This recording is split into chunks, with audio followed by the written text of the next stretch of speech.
The first scene shows us the final round of a junior high school Scrabble competition. A girl named Lynn is competing against Sorowis from a rival school. Lynn's father, Veet, and the school's principal of a prestigious school are in the audience watching the game. The principal promises to admit Lynn to her school with a full scholarship if she wins the match. Her competitor, Sorowis, seems to be struggling in the last round, so he deliberately drops an eraser. His mentor picks it up and gives it back to him. Lynn notices that the man changes the eraser with one that has the answers written on it. She catches Sorowis cheating and quietly calls him out for it, but doesn't tell the judges. For her final word, she writes cheater and wins the match. The crowd applauds and cheers, and Lynn is given certificates of honor. During dinner at night, her father, Veet, asks her if she likes her new school. Lynn boasts about the computers, rooms with AC, and the library of the school. She adds that her favorite place is the music room that has a grand piano, which she can play during lunch. Veet inquires if she made any friends, and Lynn awkwardly says she has. One day, while playing piano in school, Lynn is approached by her classmate named Grace. She asks for Lynn's help to practice a song for the school play. Lynn plays the piano while Grace sings, but they stop when Grace is off-key on certain parts. She is sad because she might not get a role in the play, and claims that it is her dream to be in one. Lynn then asks her to listen to the keys carefully and go along with them. After a little practice, Grace gets the key right and is overjoyed. Before Lynn leaves, Grace asks her to wait for her outside the music room so they can meet after her audition. The audition goes great, but Grace comes out of the room with teary eyes. It turns out that according to the new rule, students who want to be in the school play must have a GPA above 3.25. When Grace complains that she has never had a GPA that high, Lynn offers to tutor her. For the next few days, they study together in the library. Their math teacher, Sofan, tutors students outside of school. One day, Grace, who is also in his private class, brings a sample question paper that Sofan has provided. Lynn notices the questions are more difficult than the ones he teaches in class, but practices them anyway. A few weeks later, they are in their midterm math exam. For the first few minutes, Lynn answers all the questions with no difficulty, but then she notices most of the questions are identical to the practice questions that Grace had. It is clear to Lynn that Sofan had been providing test questions to the students who pay him for coaching outside school. She writes all the answers on an eraser, puts it inside her shoe, and kicks it back to Grace's desk. Grace gets the answers and copies them all down. When the results are out, Grace is overjoyed to get the highest marks she ever has. But since the girls score the same, Sofan is suspicious of them. He warns the girls to be careful, because if he finds them cheating, he will not go easy on them. After he leaves, Grace invites Lynn for dinner at her boyfriend Pat's house. In the evening, they go to meet Pat in a lavish restaurant right next to his apartment. He turns out to be a wealthy kid who is lazy and gets bad grades. After he treats the girls to dinner, he asks Lynn to help him in the exam, just as she did with Grace. The girls are surprised when Pat offers Lynn a lot of money to help him. His father has promised to buy him a sports car if he doesn't fail, hence, he desperately needs her help. However, Lynn doesn't want to risk getting caught, so she rejects the offer. She returns home at night to her father Veet eating noodles. Lynn asks him to be more careful with his diet and goes to her room. A while later, she hears him talk to someone on the phone about a loan. Lynn confronts him about this and finds out that he has borrowed money from his brother to pay for Lynn's tuition. The principal promised to provide her full scholarship if she wins the Scrabble contest, but because of a budget issue, Lynn and a guy from her school have to share the scholarship, meaning they will still have to pay half of the fee each semester. Lynn knows that her father cannot afford such prices and says she will transfer back to her old school, but Veet insists she will get more opportunities in this new one. Now, to get a full scholarship, Lynn will have to compete with the other guy and prove she is better. The following day at school, Lynn sees a little kid trying hard to get a balloon on the ceiling. She tries to help him but cannot reach it. Just then, a guy named Bank arrives and helps them. The kids call them a nice couple, making the two of them flustered.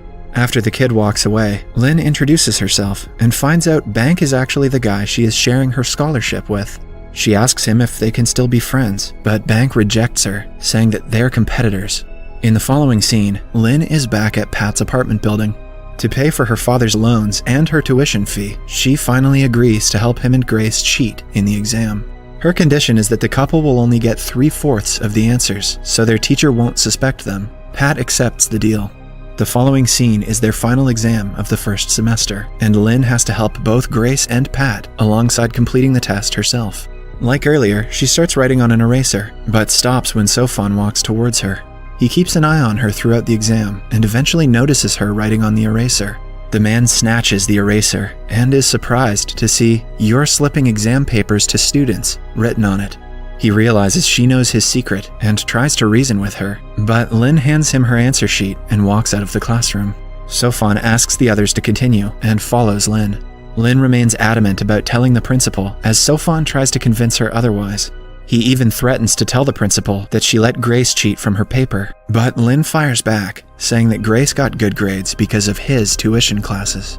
As she walks away, Sofan notices her hand is inside her pocket and asks her if she is recording their conversation. When she brings her phone out, it is revealed she has been on a call with the principal this whole time. A distressed Sofan heads back to the classroom as the students get out. Grace and Pat thank Lynn as everything went according to their plan. It turns out that they had planned the whole scenario beforehand. Because of Sofan's tuition papers, Lynn could complete her paper in just a few minutes. She also marked the answers on her question paper and asked Grace to exchange it with hers while she distracts Sofan.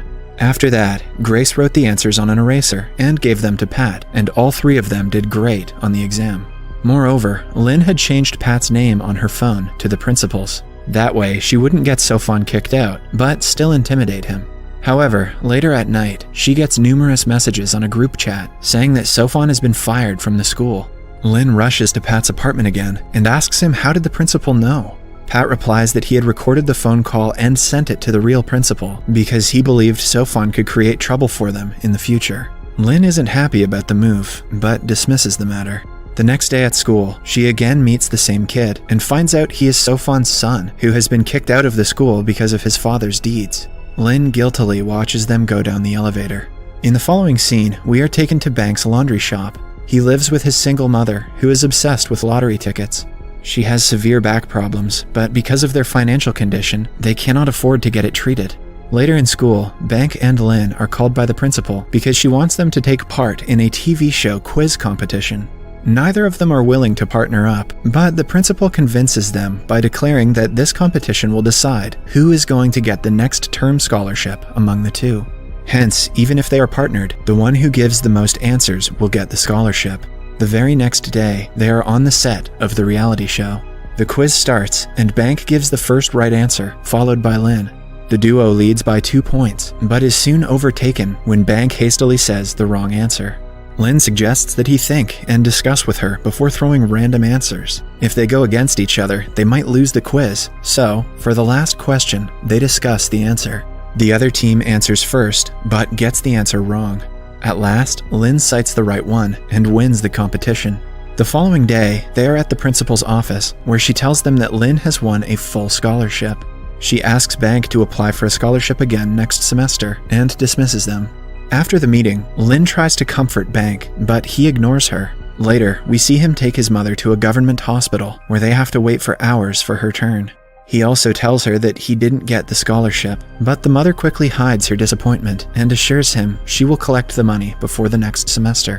One day at school, Pat calls Lynn into the computer lab and asks her if she will stop helping him cheat now that she doesn't have to pay for tuition.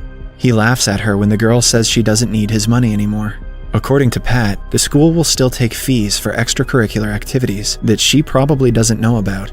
Lynn doesn't react, but realizes he might be telling the truth. So, when she returns home, she goes through her father's drawer and sees that he has paid the school a total of 200,000 baht as a maintenance fee. This makes her realize that full scholarship is just a publicity stunt for the school, and they still make money from all their students. Lynn quickly calls Pat and asks if there are more people willing to pay her like him. The following day, Pat arranges a meeting with Lynn, Grace, and his rich friends, who all need Lynn's help. She asks all of them for 30,000 baht to help them cheat for 1 semester. They will have to pay Pat, who will in turn give the money to Lynn, so there is no proof of payment. But since there are many people, passing answers on erasers would be too risky. Hence, Lynn comes out with another plan. She remembers there is a clock on the front wall that is visible to everyone. She declares that the minute hand on the wall is the number of the question they are on. Similarly, since the questions are multiple choice, they will have 4 options. The second hand on the clock will be the answer. So, if the answer is letter A, Lynn will raise her hand when the second hand reaches 1. If the answer is B, she will raise her hand when it reaches 2, and so on. The exam will be held for 2 hours, and there will be 60 questions in total, which means Lynn will have to complete hers in an hour, and dedicate the next hour to help the others. The test goes exactly as they had planned. But midway, Bank, who is sitting right next to Lynn, asks her to stop moving so much because he cannot concentrate. Suddenly, he drops a piece of paper on the floor that the teacher sees. She takes the paper from him, believing it is a cheat, but it turns out to be the list of customers' addresses from his laundry. She then urges him to bring everything out of his pockets, but a tired Bank accidentally pukes on his paper. Everyone in the class laughs at him as he rushes to the washroom. In the evening, Lynn goes to Bank's home, telling him that she doesn't need the scholarship anymore, so she is giving it back to him. A surprised Bank asks her why, but Lynn hides the fact that she earned enough money from helping her friends cheat. Instead, she says that her father won the lottery. Bank happily offers to do her laundry for free as a thank you gift. He then tags along to take her home by bus. The episode ends